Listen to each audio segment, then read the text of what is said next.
Hello, everyone, and welcome. This is the Japan Politics Podcast, JPP. I'm your host, Luke Whittaker, and this is the inaugural episode 1 of the podcast. So I guess I should start broadly with what I'm aiming to do with this podcast, what it's about, who I am. Basically, I've noticed that there's not much of a coverage, at least in English, of Japanese politics. I'm very interested in politics in general. I listen to a lot of political podcasts. And I was seeking out something about Japanese politics, and I just couldn't find anything. So I thought, well, why not start one? I'm very interested in Japanese history and culture in general. I've been to Japan quite a few times. And when I was younger, I sort of got very into Japanese history, reading James Cavell books, that sort of thing. I was very into the history of the Free Founders of Japan, and got very interested when I was a sort of a teenager. And then when I went to university, I studied law, had the chance to do a law and politics of Japan course, and that sort of reminded me of why I found Japanese history, politics, culture so interesting. And I love that course and sort of the contrast between how things work in Japan in terms of the law and politics and how elections work versus the UK and America in general. And I just thought it was fascinating. So I thought this is something I would like to have a avenue to talk about. I'm not any sort of expert on Japanese politics, by the way. I'm just purely an enthusiast, like reading about it. So I'm not coming at this as sort of someone who's very well versed in it. I'm just reading the news like you, find it very interesting, and want to have an avenue to talk about it. So this episode is generally going to be looking at the 2024 snap election that's been called. So that's very interesting. Very rapidly, I'm going to put this out, and then we're going to have the result in. So that'd be fascinating to look at. And so I'm just going to generally look at what's happening with the election, what's the state of play with politics in Japan at the moment, who are the main candidates, factions involved, and what the potential outcomes could be. So first off, why is this election happening right now? Why has there a snap election been called? Well, I think generally it's been fair to say since the last election in Japan, there's been a decline in the popularity of the LDP. And I could sit here all day and talk about the LDP. It's been in power apart from two very brief periods since the post-war period. And it's almost seen as a one-party state, Japan, that the LDP has such a clear hold on power and has been in office for so long. One of the only times it lost power was 1993, which is fascinating in of itself. I think that could be a whole podcast talking about that election. But basically, when the Japanese bubble, which was so strong, their economy was doing so well all through the 80s and the early 90s, suddenly it burst, and that caused like a massive loss of faith in the LDP then. But they regained power not long after, and like I say, have had a very dominant hold on Japanese politics. But now they're facing a decline in their popularity because of a few factors. One is since the assassination of Shinzo Abe, who it was horrible to see him be assassinated. I was aware of him when I was at politics, and they were talking about Abenomics and him trying to sort of get the economy going. Again, it still hasn't quite hit the strength it had in the 80s and the 90s. He was sort of trying to rejuvenate the economy using quantitative easing and getting, I think they called it womanomics, getting more women into the workplace and trying to sort of reform the Japanese economy and sort of give sort of a boost to get things going there. And so he was assassinated. And that sort of shone a light on the relationship between the LDP and quite a controversial church.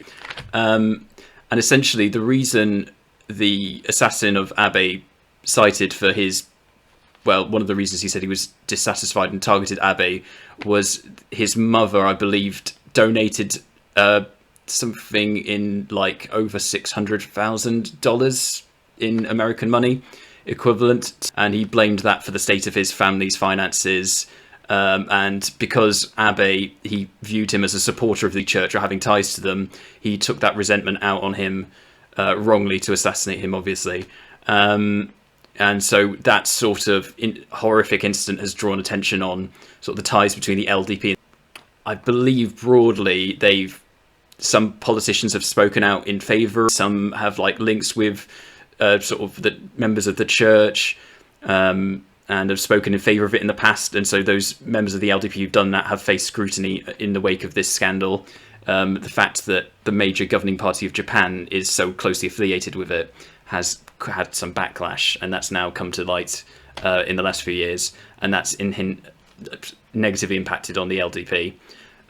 Also, there's been a slush fund scandal where, again, broadly, I believe money has not been appropriately declared and used. It's been donated to the party, and then it's been sitting around in a slush fund, and it's not been properly disclosed.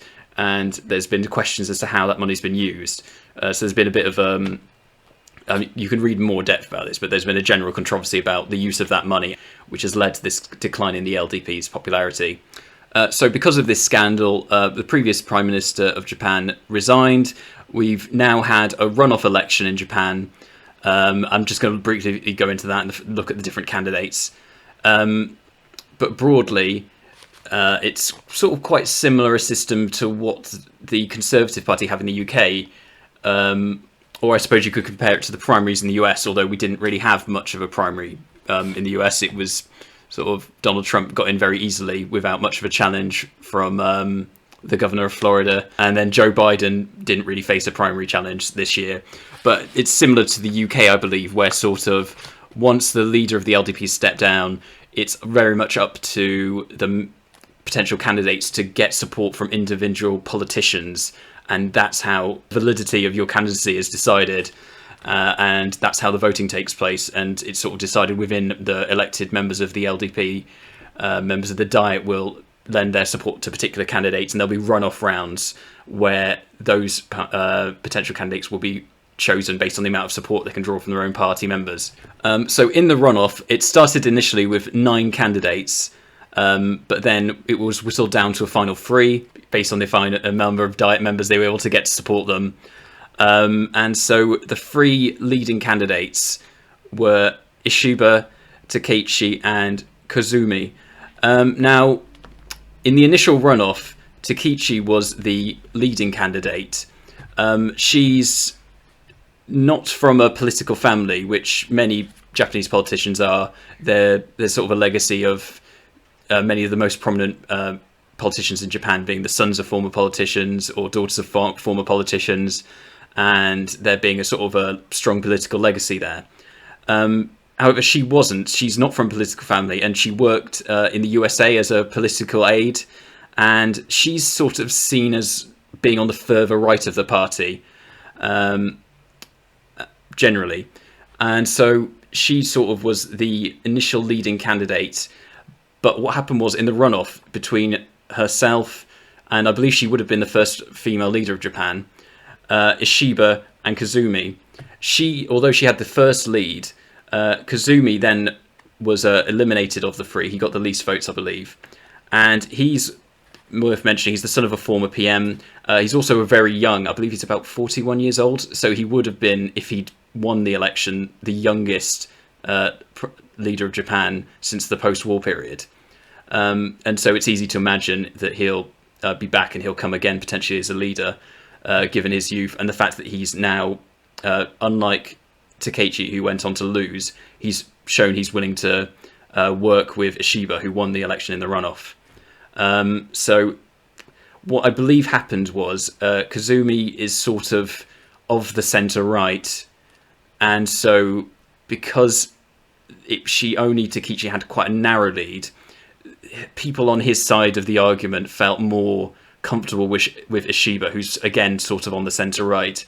And I think the things he had going for him is that, well, his background is that, like many politicians, he's born into a political family, and would describe himself, I believe, as a sort of a political maverick, a little bit of an outsider in the LDP. He's switched parties in the past and then come back to the LDP. And unlike many politicians, he's been willing to criticise past leaders of the LDP and the party and its policies when he felt it's appropriate.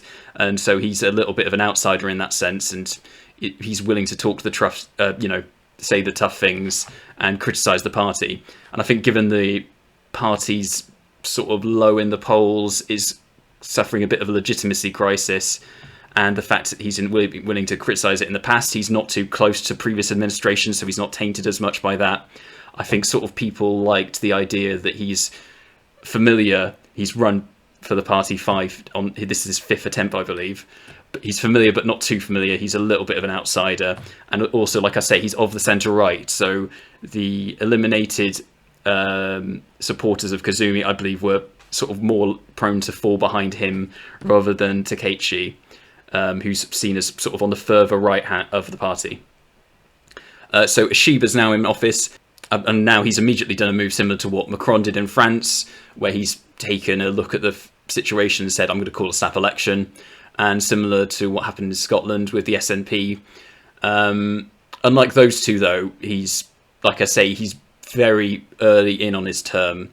So he's not sort of suffering from a personal lack of popularity and then said, OK, things aren't going well, I'm going to call a snap election. He's done it immediately on getting sort of his hands on the power of the LDP and becoming prime minister. So it's less of like a bravado, but I guess he's assumed that he has to do this in order to get a legitimacy for the party. So now I think it's worth looking ahead of the election and just having a look around at each of the main parties. The LDP, like I say, we could be here all day talking about the LDP. It's got a long history in Japan, long history of government, but I suppose you could sort of broadly call it a centre-right party with sort of a coalition between different parties. And one of the big factors in the way it operates itself is that there's sort of very much a factionalism within the LDP, and because some factions more than others have been sort of tied up in sort of the slush fund scandal, I believe one of them has more than one faction has dissolved in the wake of this. And I think there used to be sort of a very much an element of take your turn, like one faction had a leader, well, there's a new election, it's, you know, now it's time for the other faction, and sort of a very sort of a smoke-filled room, and an understanding of, you know, we'll wait for this faction to have their turn as leader, and then the other faction will have a go. But there's sort of a coalition between different factions within the LDP and sort of more centrist, left-wing, right-wing elements. But in the wake of those being resolved, that very much affected the recent runoff election between the LDP, which led to Ishiba ultimately getting his turn as a sort of an outsider and a sort of a centrist, centre-right figure, and getting his turn as the leader of the LDP. Like I say, they've been suffering from these recent scandals and like a loss of legitimacy. But as I think maybe we'll see, it's not so much that there's a clear support for any other particular party, but more that people are dissatisfied with the LDP that could possibly play into their favour, and the fact that the people who are unhappy with the LDP, their support is quite splintered across numerous opposition parties, and there's not a clear favourite to succeed them. Now, aside from the LDP, you've got the Constitutional Democratic Party. You might see them possibly as the main opposition party to the LDP, who might be looking to get in either in their own right or as a coalition leader if the LDP has like a big fall in support in this election and to be the next government. They're sort of positioning themselves as the main rivals to the LDP.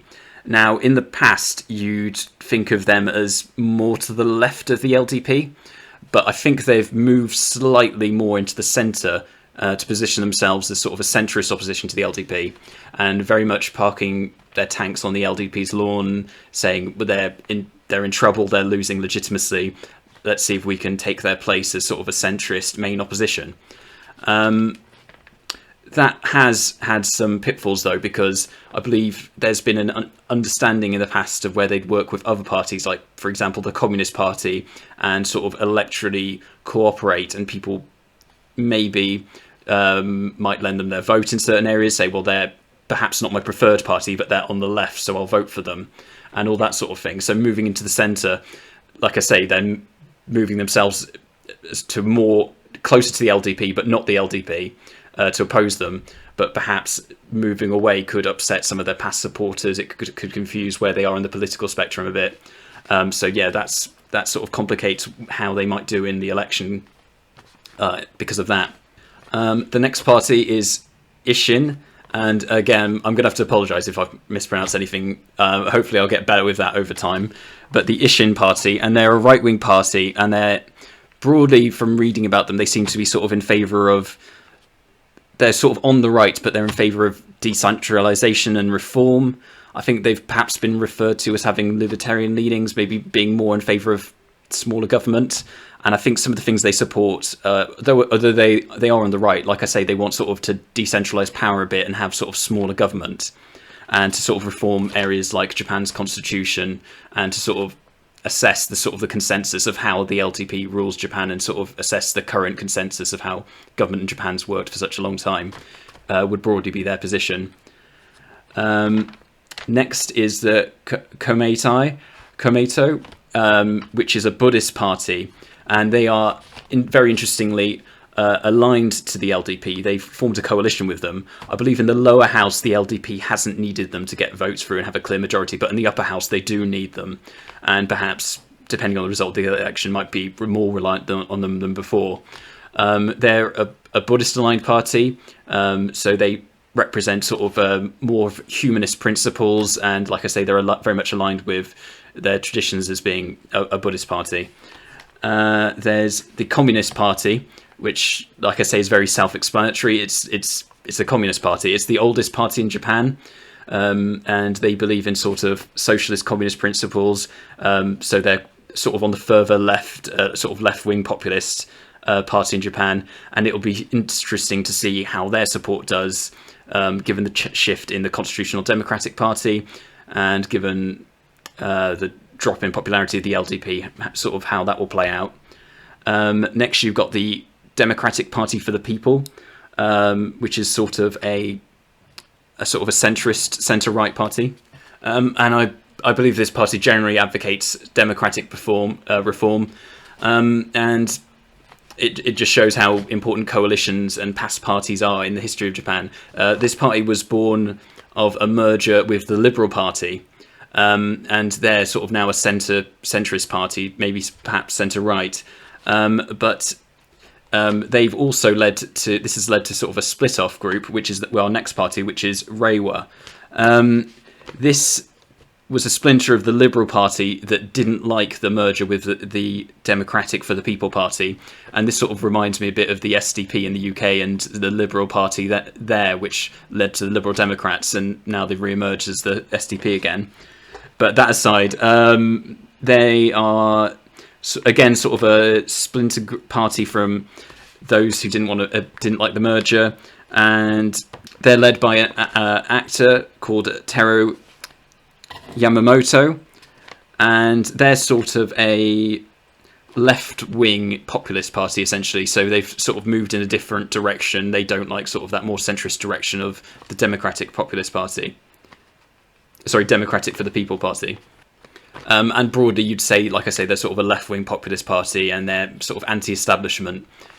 The Social Democratic Party is next up. They're a sort of a left-wing, pacifist socialist party, but perhaps not as far to the left as the communists. And they sort of advocate for pacifism and sort of social democratic principles, and government sort of more away from sort of the capitalist beliefs of the LDP and the right-wing parties. Next up, we've got a brand new party, the Sansito, and I'm very interested in this, because they're a new party, so obviously no track record to see how they'll do and to compare past performance, but they're also emerging as sort of a right-wing challenger to the LDP, right as their sort of approval is sort of down, their legitimacy is down due to these scandals, and they're flanking them on the right. And I suppose you broadly, when you look at them, say they're sort of similar to the Reform Party in the UK, roughly. And this sort of, it would be very interesting to see how they do, because it sort of reflects the broader trend of populist right-wing parties like the AfD, Reform, emerging in Europe. And so it would be interesting to see how they do in Japan. And it sort of reflects the global trend of populist right-wing movements emerging. And like I say, you sort of see them as more on the right. I believe some of the policies they've had in the past is they've been opposed or sort of skeptical of the handling of the COVID-19 pandemic in Japan, and so weren't as keen on mandates and things like that, and were sort of skeptical of the response to it. And I believe they've also opposed things like LGBT rights and reform in Japan.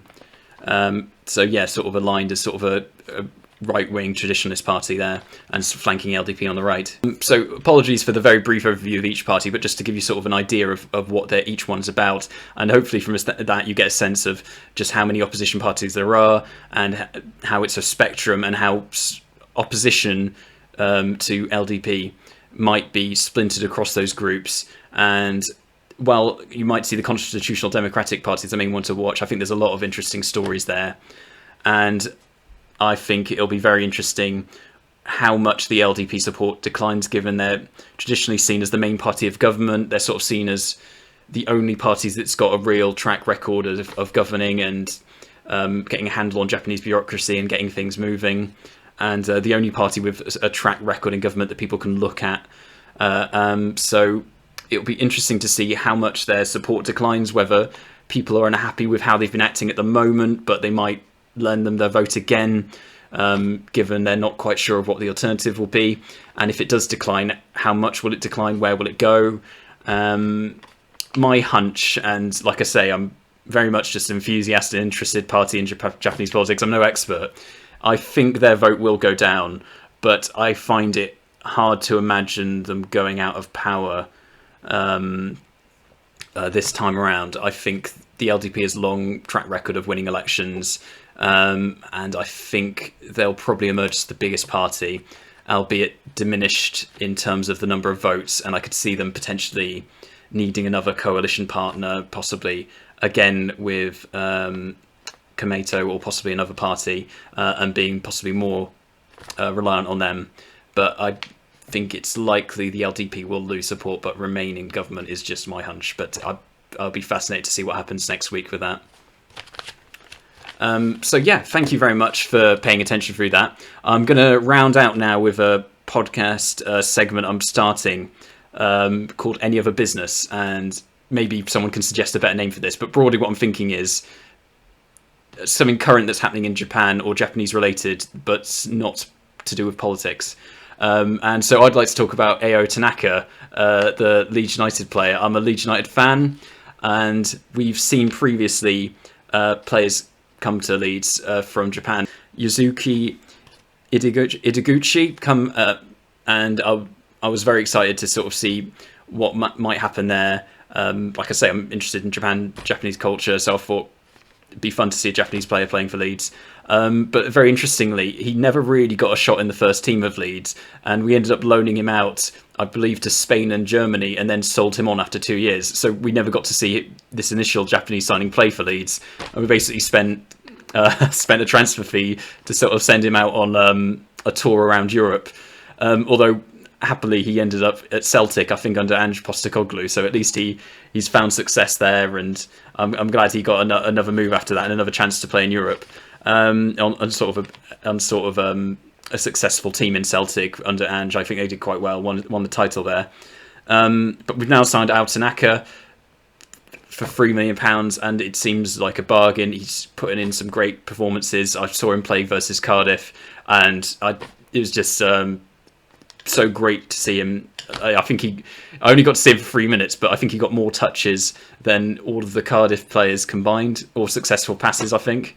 And he's put in some really good sort of man of the match rated performances for Leeds. It seems like a great player. So after all this time, it's great to see a Japanese player playing for Leeds, and seems fantastic. Hopefully we get promoted and we get to see him tested on the Premier League. I think that would be great. So that rounds out the Any Other News segment.